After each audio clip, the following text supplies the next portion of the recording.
Hi, welcome back to the Classic Mechanic Hungary restoration series of interviews. The next interview is talking to Laz all about the recent Jaguar XJ-S, pretty standard car to start off with. A few magical things going on with this particular semi-resto mod.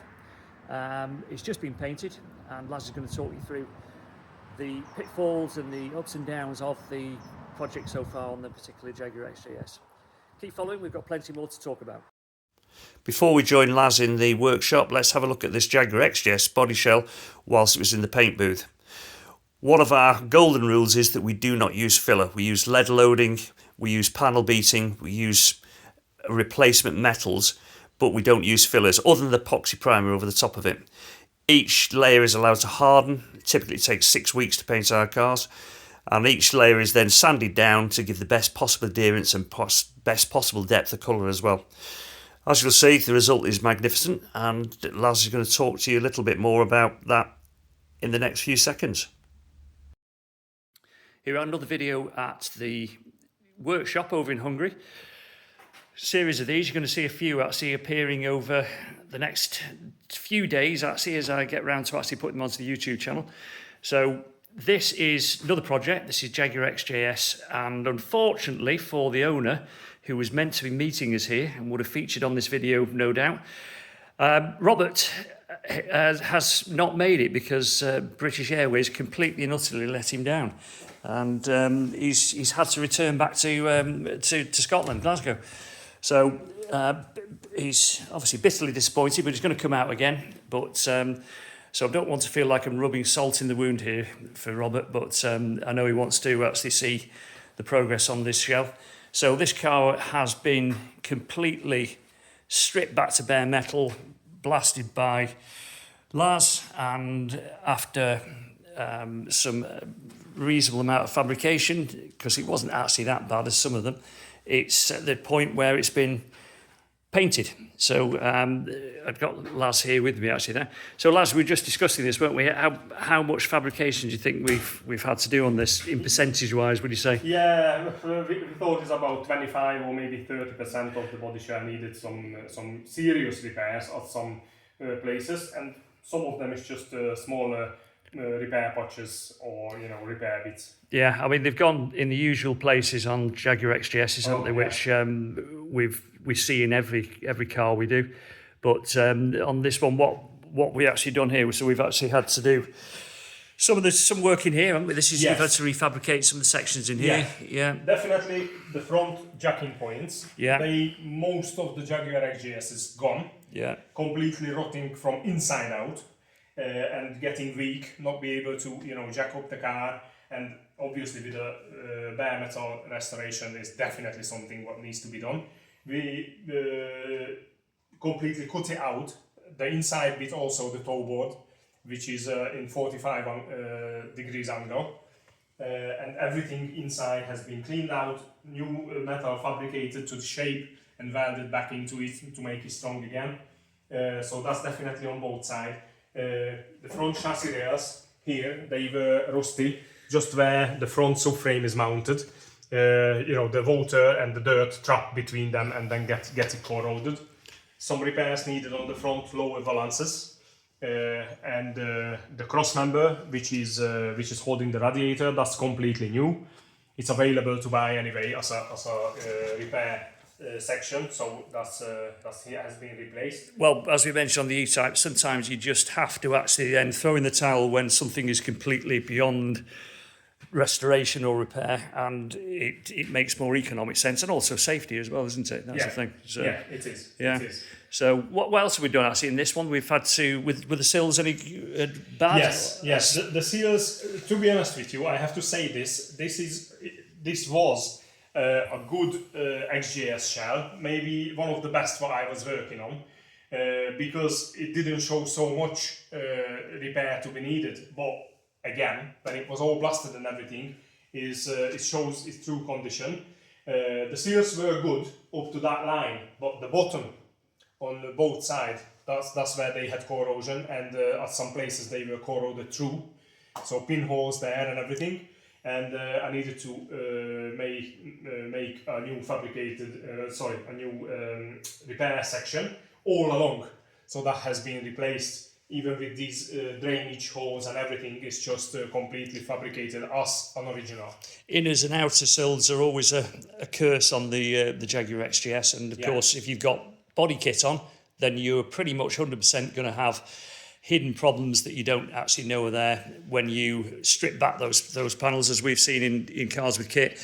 They're usually completely rotted away, actually. So on the back, I think we've got the old rear valance. Has that gone as well, actually, I think, on this one? Before we go there, if we stay here for another moment, the front end of the seal, that's also our XJ-S problem, because the water gets here, and here is a coolant tank also, which is hold some dirt and some water behind, and the overflow tank also release some coolant to this area, especially if the drainage pipe is rotten and is placing it in the wrong way. So that's rotten, and also because the jacking point is just near that area, they completely get rotten from inside out. If the rust is developing that much, it's just affect both sections badly. Of course. Yeah, and absolutely. the front seal end is needed some repair. Also, because that started corrosion there, the bottom of the front wing again is a point where it needed some repair. Yeah, just point out this was Robert's father's car, actually. So this is a homage to his now deceased father, actually. So this is again with all projects we do, the labours of love, and the detail again is just the legend that Laz creates here. So we've had to put new floor. On one side, the complete floor has been replaced on this side actually. The other side, it needed some repairs, especially on the front where the toe board are and the front jacking point, what we mentioned before. So it needed some repairs there, but that side wasn't as bad as this one. We decided to replace the complete new floor on this side because it was more economical. And that's it. Yeah, that's it. It's just getting that balance, really, isn't it? But these horror stories only appear once you actually strip the car back to bare metal. You think that, yes, my car doesn't look rusty, but unfortunately they are, because they're 40 years old, most of them, and they have this hidden corrosion usually in between panels as well, isn't it? It's the splitting of the panels that's quite important. There's breaking open the spot wells, getting actually into the seams, because that's the hidden corrosion that will appear again once you've actually repainted the car. Might not immediately, but within 4 or 5 years, all of a sudden, how can it possibly rust? You've just had it done. And this is what people are saying to us, that, well, I had it resprayed, had it repainted, and all of a sudden it's rusty again. And that's the part and parcel of it, is you have to go into that finite detail.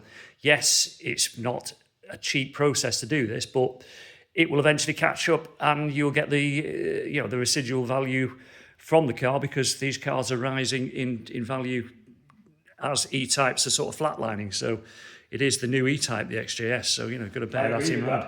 Yeah, definitely.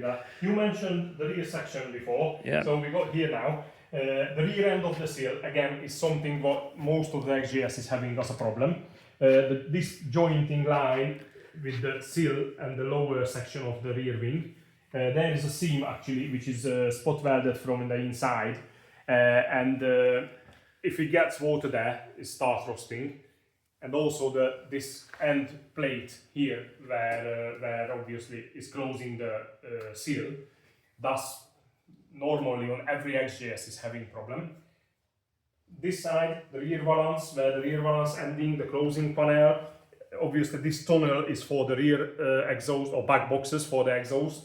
It has side panels here. They usually rusting also from inside out, or I would say yes, inside out. When I say that, is from the boot side, which means this outer panel and the inner panel also need some repair sections, or maybe a complete panel to be replaced. I've seen rear valance rotted completely up there, and that seam where the lower valance is spot welded to the rear wing, that's also a place where usually rust appears. Again, it's the old familiar suspects with any XJ-S, actually, all these bits that Laz is mentioning are pretty much standard and common on any XJ-S when it comes to be restored, isn't it? Yeah. How was the boot on this one? Was this okay? Yeah, the boot lid, it was, I would say again, as I mentioned it before about this car, it was the best example what I was working on, even though it needed a lot of work. The boot lid, it was just about faultless. It has had no rust at all, so we did not need any fabrication or welding work on the boot lid, so that was good. Pretty rare that actually, isn't it? Especially Yeah, with that particular lip there, which sort of gathers water actually. So yeah, just shows this section normally is corroded. Shows it was looked after by Robert's father actually, which is really nice to know actually. You know, nice for Robert to know actually. And of course, reduces costs slightly from having to actually refabricate every section of it and just instead 25% of it, you know, which is, as you say, is pretty good actually. But what a fantastic colour, isn't it? This is the special colour that Robert chose, which it's not his original colour, but you know, that's the beauty of it. It's your car. You can do what you want with it. You can make it the colour you want. So it used to be green. It's just this is a much darker, more intense green. I think it's a Mercedes green, was it? Or yeah, it is actually a modern colour. Yeah, it looks black from a distance, but when it's out on the sun, from an angle it looks black, and another angle it looks is green. so I'm just going to zoom in there. You can see that metallic on it. I'm just going to get some light on it, and it might show a little bit better how There we go. the metal parts Look at that. and the flakes looking in that paint. Beautiful. I mean, we'd say we make no apologies for the fact it takes us 12 weeks to paint these cars because, you know, as you've said, we want absolute perfection with these, and that takes time, and that means that every layer is allowed to fully harden before we actually do the next one. And if we find any imperfections after all the prepare work, we just carry on doing the preparation. We're not spraying it until it's really just as good as it can be. Yeah, exactly. And this is the result. So this is another labour of love Bodyshell that is actually now going to be lined up for obviously the rebuild there, and hopefully Robert will be over very soon actually to see the progress so far on this and his engine, which will have an excerpt on the engine later actually. So keep tuned in. See you soon.